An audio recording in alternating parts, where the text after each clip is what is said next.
रात को 1 बजे मेरे मोबाइल पे किसी अज्ञात व्यक्ति का फ़ोन आया है कि देव डायग्नोस्टिक के यहाँ धुआं उठ रहा है, अंदर से आग लगी है और आप जल्दी चाबी लेके आ जाओ ताले खोलने के लिए। तो मैं 5-10 मिनट में वहाँ पहुँच गया मेरे छोटे भाई और डॉक्टर साहब को लेके, और वहाँ पहुँचा तो मेरे पहुँचने से पहले ही पुलिस पहुँच चुकी थी और फायर ब्रिगेड वाले भी आ गए थे। और चूँकि चाबी रात को जल्दबाजी में नहीं मिली, हमारे स्टाफ वाले के पास रहती है, तो उन्होंने ताला तोड़ के जैसे ही शटर ऊपर किया तो अंदर आग लग रही थी सोफे में।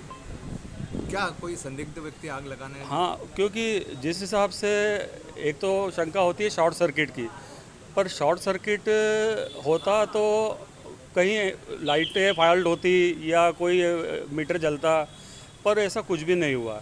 इंटेंशनली किसी ने आग लगाई है। और अभी सवेरे फिर जब हमने 9 बजे हॉस्पिटल खोल के और सीसीटीवी कैमरे वगैरह सब चेक किए तो उसमें एक आदमी संदिग्ध दिख रहा है और उसने इंटेंशनली वहाँ पेट्रोल या कुछ ऐसा डाल के आग लगाई है। वो सीसीटीवी कैमरे में आ चुका है। किसी पे शक है आपको? क्या कहें? अब शक तो ये पुलिस का काम है, वो हमारा पारिवारिक विवाद तो चल ही रहा है काफ़ी टाइम से और 2-3 केस पहले चल ही रहे हैं। अब वो एकदम किसी का नाम लेना उचित नहीं है, पर किसी ने भी किया है, इंटेंशनली किया है, मतलब आग लगाई है, दिख रहा। अब वो पुलिस का काम है, उसकी जांच का विषय है कि वो पुलिस करेगी कि किसने क्या किया है। आपका नाम? डॉक्टर कमल संगतानी। डायग्नोस्टिक सेंटर में आग लगी है, क्या पूरा मामला है सर? ये सिविल अस्पताल के सामने एक देव डायग्नोस्टिक सेंटर है जो डॉक्टर संगतानी जी का है। उनके जो डायग्नोस्टिक सेंटर है उसमें आगजनी की सूचना अभी थाना पर प्राप्त हुई है। कल रात में भी उसमें 10 तो मोबाइल गई थी जिन्होंने आग बुझाने में सहयोग किया था, और अभी उसमें रिपोर्ट पर प्रथम सूचना दर्ज की जाकर अग्रिम वैधानिक कार्रवाई की जाएगी।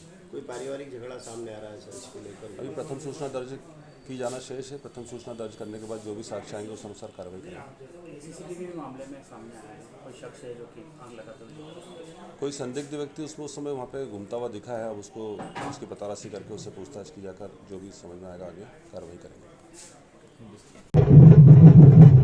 एसपी साहब नमस्कार। अरे एसपी साहब, मैं उड़ीसा के चुनाव प्रचार में कैंपेनिंग में हूँ। एक फुटेज देखने को मिला है अभी सीसी कैमरे का। वैसे तो घटना मुझे रात को सुबह ही मालूम पड़ गई थी, उठते ही 7 बजे, और मैंने डीडी संगतानी डॉक्टर से मैंने बात भी की थी। अरे आपने आग बुझवा दी उसके लिए तो धन्यवाद, लेकिन अपराधियों को पकड़ लो आप। कारण क्या है कि देखिए ये आग की लपटें एसपी साहब किसी के दोस्त नहीं होती है। सामने जिला चिकित्सालय है, पीछे तलैवाले बालाजी का मंदिर है, व्यावसायिक कॉम्प्लेक्स है, ये सारी चीजें थी। इतनी